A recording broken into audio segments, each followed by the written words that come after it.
Hey guys, welcome to my YouTube channel stories inside. और इस video में हम बात करेंगे एक मेजर जियोपॉलिटिकल इशू के बारे में।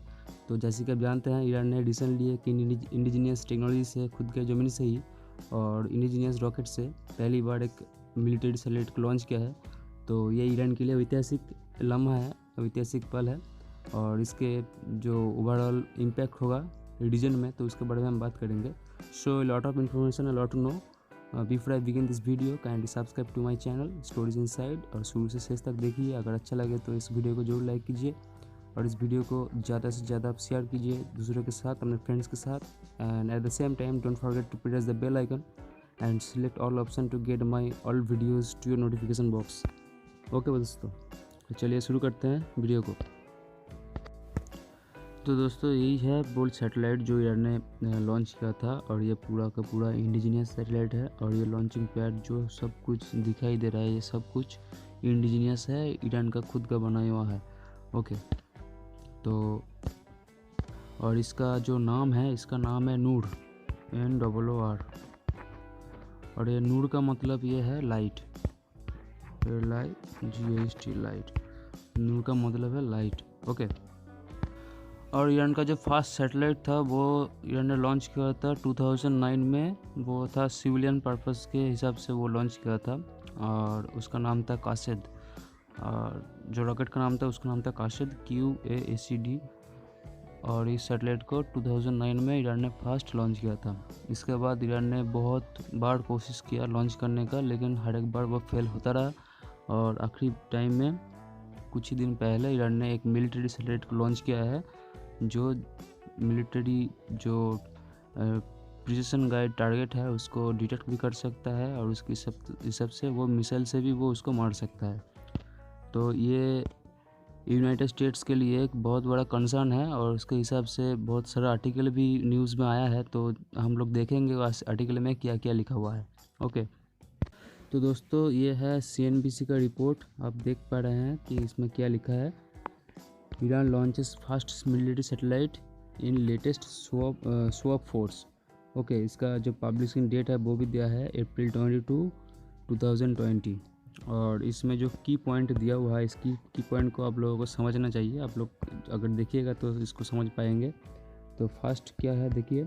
Iran said Wednesday that it successfully launched the Nations first military satellite into space. और इसके रिगार्डिंग US ऑफिसर का क्या कहना है वो भी आपको देखना चाहिए। US officials have long feared that Iran's pursuit of developing satellite technology is a cover for ballistic missile activity. तो उसका ये US ऑफिशियल का जो एक कंसर्न है, तो ईरान इस सैटेलाइट को लॉन्च किया है और इसके जो टेक्नोलॉजी है इसको यूज़ करके वो बैलिस्टिक इंटरकॉन्टिनेंटल बैलिस्टिक मिसाइल भी इसको यूज़ कर सकता है और डेवलप भी कर सकता है। नंबर 3 में है, Pentagon would not comment on the success of the launch but described it as another example of Iran's malign behaviour.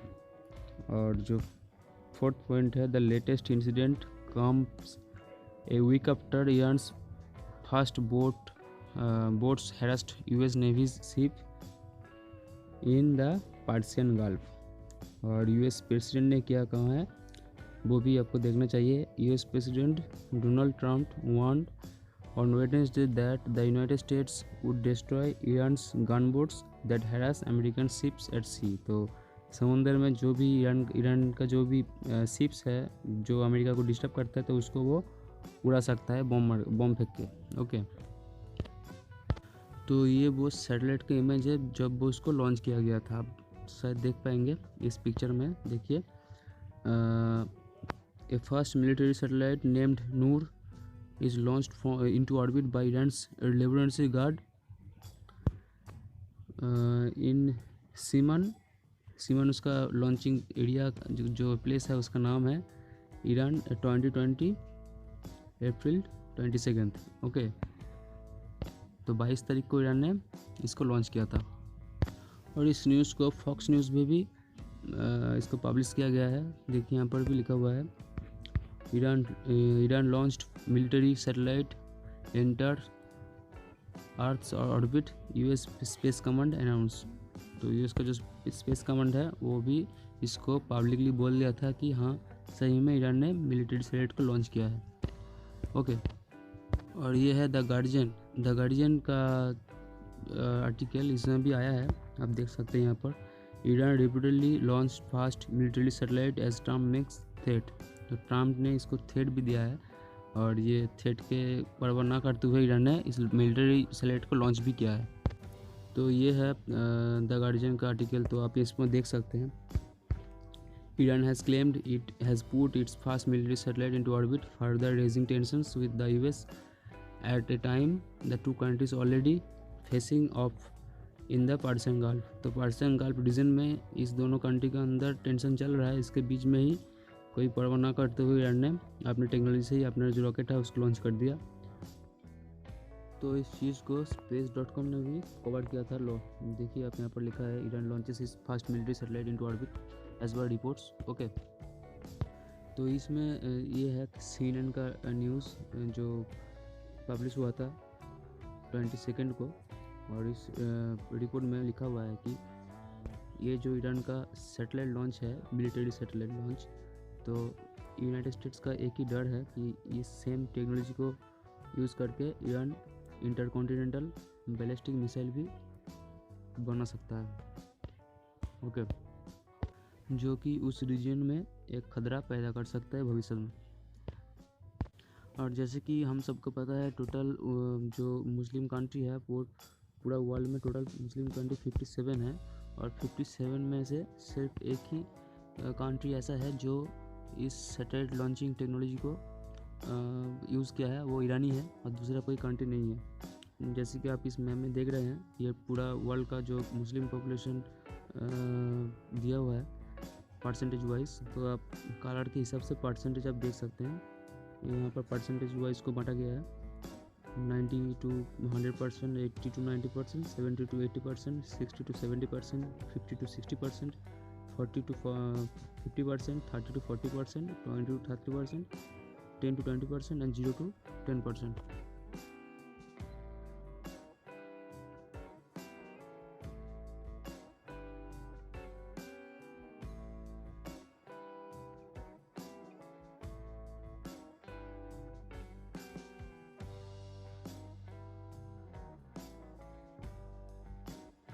और इस्लाम कंट्री के अंदर और एक कंट्री है जो है सऊदी अरेबिया, इसके बारे में हम बात करेंगे। इसके पास भी खुद का कुछ चीज़ है नहीं अभी तक, सैटेलाइट लॉन्चिंग सिस्टम इसके पास कुछ है नहीं। तो रिसेंटली 2017 में ये सऊदी अरेबिया अमेरिका के साथ मिल करके तो इसको आगे बढ़ाया था। आप यहाँ पर देख सकते हैं, ये space.com का एक आर्टिकल है। तो military satellite included massive military satellites included in massive US Saudi Arabia arms deal. तो सऊदी अरेबिया और यूनाइटेड स्टेट्स के बीच जो आर्म डील हुआ था, उसमें मैसिव मिलिट्री सैटेलाइट भी जो प्रोग्राम है उसका भी इंक्लूड किया गया था, और इसका टोटल बजट है $110 बिलियन जो आर्म डील हुआ था।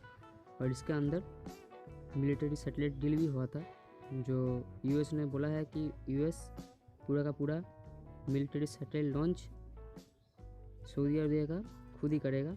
और ये जो मीटिंग था, ये मीटिंग हुआ था जब ट्रम्प रियाद में May 17 में गया था। ओके, और सऊदी अरेबिया के यहाँ पर मेन फोकस किया था, आप यहाँ पर देख पाएंगे, लिखा है the main focus of the massive arms package on offer to Saudi Arabia are precision strike and missile defense capabilities, but several weeks after President Trump's visit, it has been revealed that sophisticated military satellite systems have also been proposed to Saudi Arabia's defense। तो Saudi Arabia को sophisticated military defense satellite जो system है उसको भी propose किया गया था Saudi Arabia को, और सऊदी अरबिया उस ऑफर को एक्सेप्ट भी कर लिया था। ओके, तो अगर हम विकीपीडिया देखें तो हम यहाँ पर देख सकते हैं दुनिया में सिर्फ कुछ बचे कुछ जो कंट्री है उसके पास ही सैटेलाइट लॉन्चिंग सिस्टम है। उसके बिना जो 190 और 200 जो कंट्री है उसके अंदर ये सैटेलाइट लॉन्चिंग सिस्टम नहीं है। और इसमें कौन कौन पड़ता है यहाँ पर आप देख सकते हैं, सोवियत यूनियन और फॉर्मली नोन एज रसिया। ओके, सोवियत यूनियन पहले रसिया था और उसको रसिया ही बोलते हैं। और रसिया भी है, इंडिया तो हम जानते हैं, इंडिया हमारा देश है तो इंडिया तो है ही, यूनाइटेड स्टेट्स है, फ्रांस है, जापान है, और उसके बाद है आपका चाइना भी इंक्लूड है, यूनाइटेड किंगडम भी इंक्लूड है, यूक्रेन है, इजराइल है, नॉर्थ कोरिया जो किम जोंग उन का कंट्री है वो भी दावा कर चुका है कि वो मिसाइल स्पेस में भेजे हैं। और जो लास्टली इंक्लूड हुआ है वो देखिए यहाँ पर है ईरान। ईरान भी इसमें शामिल है, लेकिन और कोई दूसरा इस्लामिक कंट्री इसमें शामिल नहीं है। तो ये है इंडिया टुडे के आर्टिकल। यहाँ पर लिखा है देखिए माइक पोम्पियो जो कि सेक्रेटरी ऑफ स्टेट है। तो ये है माइक पोम्पियो, ये है secretary of states of United States of America says Iran military satellite launch might defy UN resolution. तो ये था 2015 का जो रेजोल्यूशन था। ओके, तो इसको इस लॉन्च ने डिफाई कर दिया है, जैसे ये मानना है माइक पोम्पियो का। तो हम देखेंगे ये है माइक पोम्पियो। तो देखिए लिखा है US secretary of state Mike Pompeo on Wednesday called for Iran to be held accountable for the launch of military satellite, adding that he thinks the action defied UN Security Council resolution. Okay, तो resolution में क्या था? A 2015 UN resolution called upon Iran to refrain for up to 8 years from work on ballistic missile designed to deliver nuclear weapons following agreements with 6 world powers limit its nuclear program. तो जैसे कि आप देख पा रहे हैं कि ये जो टेक्नोलॉजी है इसकी यूज़ करके ईरान फ्यूचर में इंटर कॉन्टिनेंटल बैलिस्टिक मिसाइल भी डेवलप कर सकता है जो कि न्यूक्लियर वेपन कैपेबल होगा। और अगर ये हुआ तो इस रीजन के लिए बहुत ही खतरा पैदा कर सकता है फ्यूचर में। तो इसके रिगार्डिंग यूनाइटेड नेशन ने 2015 में एक रेजोल्यूशन पास किया था जिसके लिए ईरान के ऊपर बैन लगा हुआ था। और इसके साथ साथ यूनाइटेड स्टेट्स यानी ट्रम्प ने ईरान के ऊपर सैंक्शन भी लगाया था। तो जैसे कि आप आगे देख पाएंगे, every nation has an obligation to go to United Nations and evaluate whether this missile launch was consistent with that Security Council resolution, Pompeo told reporters referring to the UN Security Council resolution 2231. Okay, तो अभी देखना है हम सभी लोगों को कि इसमें इसके रिगार्डिंग यूएस क्या करता है और डोनाल्ड ट्रंप इसके रिगार्डिंग क्या करता है। लेकिन एज एन इंडियन हम कह सकते हैं कि ये एक बहुत बड़ा स्टेप है ईरान के लिए, बहुत बड़ा एक एक्सपीरियंस है और ये होना भी चाहिए। और आप सभी का जो थॉट है वो आप सभी लोग इसके रिगार्डिंग कमेंट सेक्शन में आप लिखकर हमको बता सकते हैं। तो मेरा वीडियो यही तक था। आशा करता हूँ कि सब लोग अच्छे हैं और as well as God bless you all.